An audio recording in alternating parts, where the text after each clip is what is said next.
There's an Ndamukong Suh. There's a Justin Houston. There's an Eric Berry.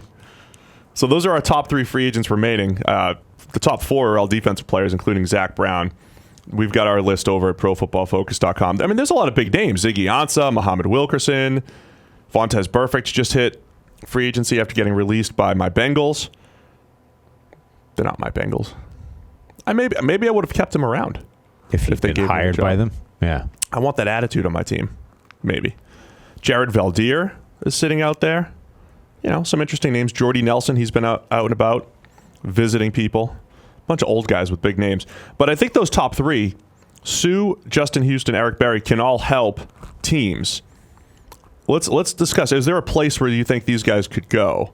Because I think with Suh, the thing we keep saying is give him the 1-year deal, give him 500, 600 snaps, let him rush the passer, let him dominate against the run, and he could, help a team on a Super Bowl run. The problem is all the teams that have all the cap space aren't really the teams that are looking for a 1-year rental of a Suh, except maybe the 2 teams at the top, the Indianapolis Colts and the Houston Texans, as far as cap space goes. Yeah, I don't see the Texans making it happen because of the guys they already have on that defensive line. Indianapolis could do. They have enough money where I think they're planning on using it to lock down all of their own players long term. But I think they have more than enough left to spend on Suh if they wanted that 1-year rental. How much does he not strike you as the perfect John Gruden checkout impulse purchase, though? Ooh, Suh. Another Snickers bar. Right. I remember back when I did a Monday night game, he played really well. Sign him. Yeah, so it's like, the Raiders have been shopping around. They're like, we're rebuilding. We're getting rid of Khalil Mack, getting rid of Amari Cooper. We're building draft picks. We're building for the future. They're going around the grocery store, getting all the healthy food, getting all the good stuff. They tell you to go around the edges of the grocery store. Don't go down the aisles. That's where all the fake food is, right? Get all the vegetables, get all the fruits. They get all the good stuff. But then the checkout aisle, there's an Antonio Brown, there's a Trent Brown, and you're saying there's a Suh there, too, that they might jump on? Yeah. So there's a few sort of theories floating around at the moment that John Gruden is this mastermind genius that's executing like the world's best game plan. We trade away Khalil Mack. That was a move that analytics generally loved. As much as everyone's like, you don't trade away transcendent talents like that. The analytics actually says you're better off doing it, getting cheaper, getting the draft picks.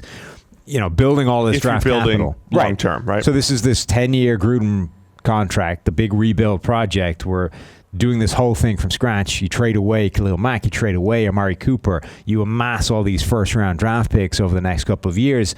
Then you snag your new quarterback, you kick Derek Carr to the curb, get cheaper there as well. And that part all makes sense. But it's like the general plan is this big rebuild. But then every now and again, John Gruden sees an infomercial for a guy that he saw play a couple of years ago. It's like, well, we got to get that guy. I mean, how could you not? Antonio Brown. I mean, at that price, I can't afford to leave him. Tyrell Williams. Right. So it's like an agent's going to pick up the phone and be like, you could have Ndamukong Suh on your defensive line for just $10 million a year. And he's going to be like, I mean, it's a bargain. Oh, man. For a year, it's really tough to say, okay, Raiders, go do it this year. I do like what Mike Mayock said about how they did try to fill their offensive holes, whether they overpaid or not, fill their offensive holes, and they've got all these defensive holes that they're most likely going to end up filling in the draft. That's where the strength of the draft is.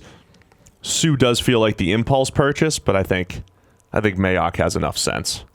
If he has enough control.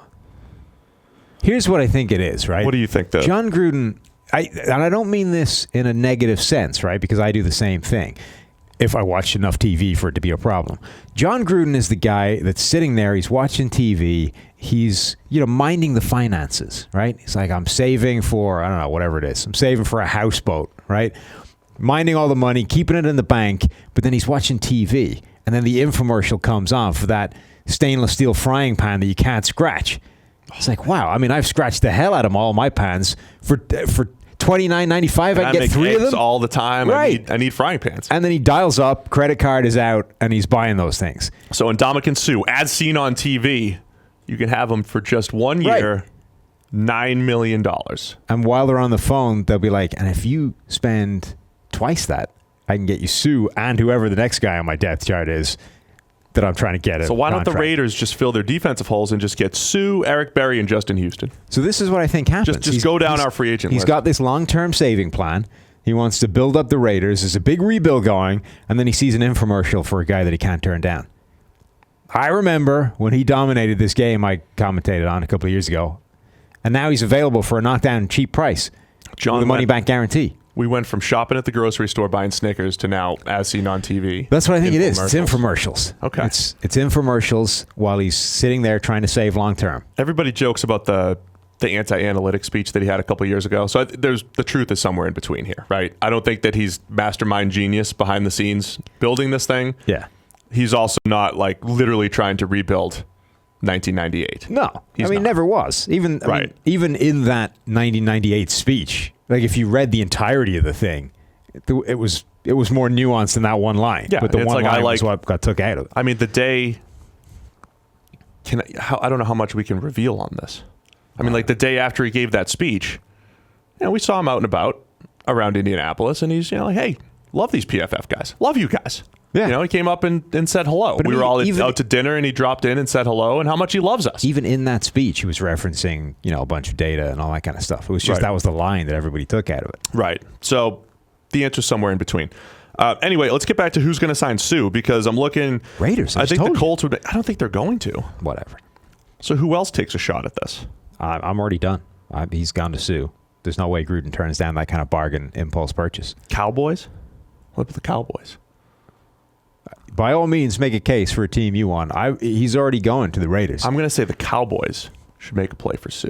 Okay. They've been looking for that. You've got David Irving had all his issues. They've had this rotating 3-technique position over the last couple of years. You have DeMarcus Lawrence on the outside. You get Suh push in the pocket from the middle. Let him be the interior rusher. They've got about $21 million in cap space. It's not ideal, but it's doable. Yeah. They're looking at Eric Berry as well, right? Berry's taking a visit to the Dallas Cowboys. I love what they've done in their secondary. I do think Berry would actually be a pretty nice addition. You get Xavier Woods, play some free safety there. I love the way the cornerbacks are emerging there in Dallas and what they've done just in their entire back seven. Pretty much a homegrown back seven that is developing to one of the best in the league, especially with the linebacker speed that they have. Byron Jones at corner, Chidobe Awuzie, and Jordan Lewis, all those guys that they have back there, I think they can cover among the better teams in the league. I think Eric Berry would be a pretty solid addition there if he's got something left. I'd like to see Eric Berry wind up in Seattle and that defense. Legion of Boom is now entirely dismantled. They're left with Bobby Wagner and then the guys that replaced the Legion of Boom. Eric Berry, I think, would slide into that defense and make a really nice impact. Berry to Seattle, huh? What about the Cleveland Browns? It makes sense there as well. They just traded Jabril Peppers. Yeah.